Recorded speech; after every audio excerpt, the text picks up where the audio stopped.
Tietysti Stadilainen voi olla kepulainen. Stadilainen voi olla kepulainen. Oi, loistavaa, loistavaa. Stadilainenkin on kepulainen.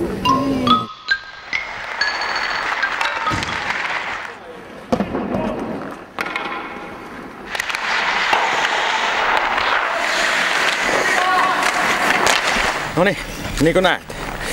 Mä oon veskari. Mun tehtävä on pitää oma pää puhtaana. Sitä hyötyy joukkue ja niin kaikki muutkin. Hei, täällä on sentään ramppi.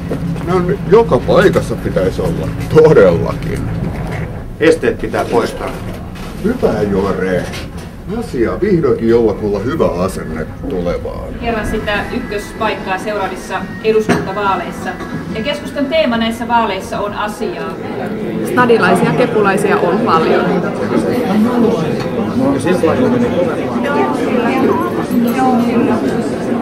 Suomessa energiat on ihmisille tärkeitä, joten energiaverojen korotuksessa pitää olla maltillisuutta. Hei, onneksi keskustaa koko Suomen asialla.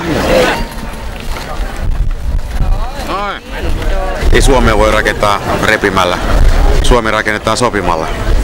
Stadilainen voi olla kepulainen. Totuus on se, että keskusta on ainoa puolue, joka on koko Suomen asialla.